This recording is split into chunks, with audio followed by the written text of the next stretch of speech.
Milwaukee Public Schools have been all over the news lately, and not in a good way. Members of the public are understandably upset, myself included.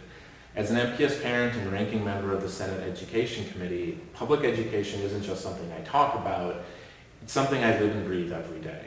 So what the heck is going on with MPS? What's being done about it? We're learning more every day to the point where it can be hard to keep up. So I'll do my best to answer these questions in this video, as well as dispel some of the misinformation that has been going around, and look briefly ahead at what's next for MPS. First, a little history. Back in the 90s, the leadership structure at MPS was very different. Leadership of the district was essentially split between two positions, the Secretary Business Manager, or SBM, and the Superintendent. The SBM was in charge of MPS business operations, while the Superintendent was in charge of instructional operations. The 1991 state budget, at the urging of elected Republicans in the state level, and then MPS Superintendent and noted voucher proponent Howard Fuller, effectively coordinated power under the Superintendent, eliminating the SBM position altogether.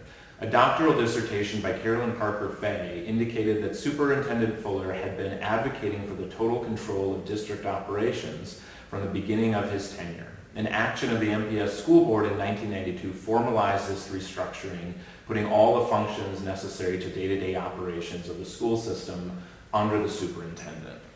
Fast forward to May 2024, when we learned that a critically understaffed finance department of MPS, which was short at least 12 full-time staff, about half of what the department should have had, suffered two critical, costly failures. These failures were caused by the use of complicated proprietary systems of record keeping that did not mesh well with the systems used at the state and by other districts. As staff left the district, they took the knowledge of these processes with them, and the inexperienced staff who were left to pick up the pieces were left largely in the dark. The first failure was the failure to submit required financial documents to the Department of Public Instruction, DPI, over the course of 9 months. While DPI noted that it was not uncommon for such reports to be late, at MPS and other districts across the state, it was the failure to properly respond to multiple calls for corrective action that rose to the level where DPI needed to go public, which they did in May. It has since been revealed that while the board was informed of a late audited financial statement, they were never informed of the escalating involvement of DPI, something Superintendent Posley should have done much earlier in the process.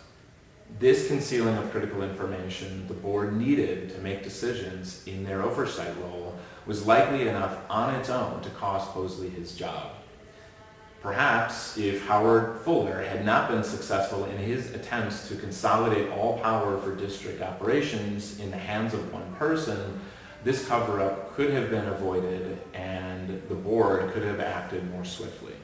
The second failure is one we know a little bit less about, but is no less concerning than the missed financial reports. That is the fact that the district submitted error-ridden 2022 to 2023 financial statements to DPI. These statements are what DPI uses every year when coming up with district state aid calculations. As a result of their inaccuracies, it's highly likely that MPS was overpaid millions of dollars in the most recent cycle. That is money the district will need to pay back in the form of future budget cuts or through property tax increases. Not good news any way you look at it. Now the district is in the process of submitting the final 3 missing financial reports to DPI and hopes to have everything completed later this summer. If they do, they will be able to recoup any payments from the state that they will have missed in the interim, including a $16 million special ed payment that has been temporarily suspended while the district gets its financial reports in order. Simultaneous to all of this is the beginning of the 2 external audits of the district, one for its finances and the other for instruction. This process was initiated by Governor Tony Evers, who has promised to fully fund these audits in order to avoid further financial burden on an already cash-strapped district. We don't know yet exactly what these audits are going to look like or what sorts of policy changes they'll lead to, but I'll be keeping a close eye on things as they happen. Now that we've established what happened and some of the steps being taken to address the very real problems that have come up, It's important to take a moment to dispel some of the misinformation that has taken hold in recent weeks. Myth 1, that MPS is missing money or has mismanaged its funds. There is no evidence the district is missing money or that it has used its tax dollars for anything other than the purposes included in its budget documents. Budgets that are debated in public every year and available for all to see. The problems arose in how their finances were reported. This is backed up even by former Comptroller Balmaceda even after his dismissal. Myth number 2 is that MPS's financial reporting failures prove they don't need the $252 million referendum. This is patently false. If anything, the state overpayment I mentioned earlier means a referendum may not be enough to meet the district's needs without increasing class sizes, cutting more staff, or other drastic cost-cutting measures.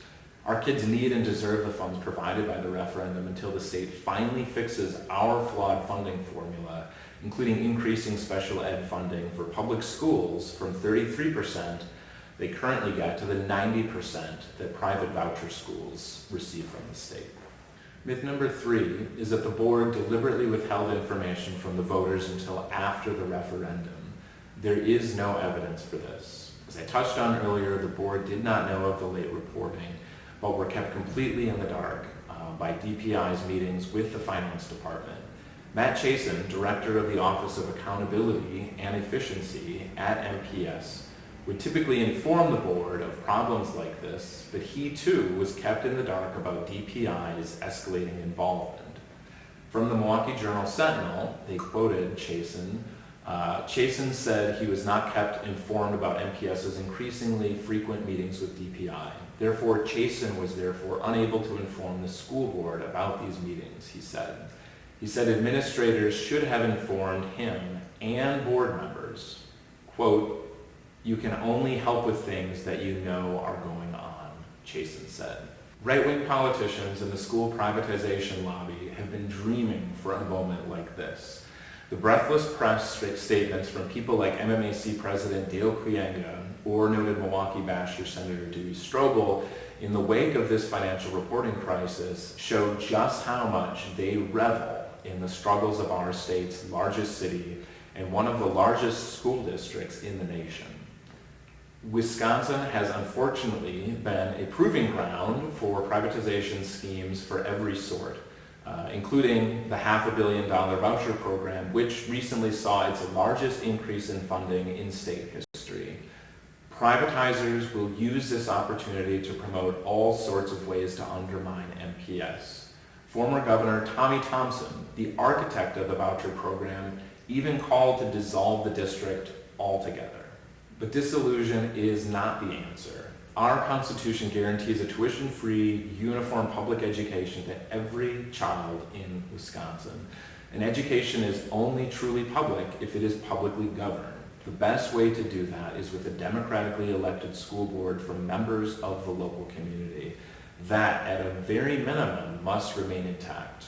I stand ready to be a partner at the state level with the MPS board and am ready to empower them to make the kinds of reforms necessary to get the district back on solid financial footing.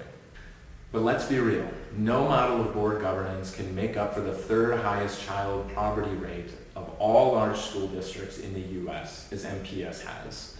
Not even the best financial management and accounting can make up for per pupil funding that has failed to keep up even with inflation since 2009. And any person sitting on the sidelines taking pot shots at educators in public schools for decades must earn their right to have a seat at the table as solutions are put forward for MPS. You don't get to save what you've built your entire career trying to destroy. I am an MPS parent. I believe in our public schools. It's time for the state to truly partner with communities to address the root causes of the shameful racial disparities in educational outcomes in our state, MPS included. We can put this current crisis behind us, but to do that, we must finally, equitably, and fully fund our public schools.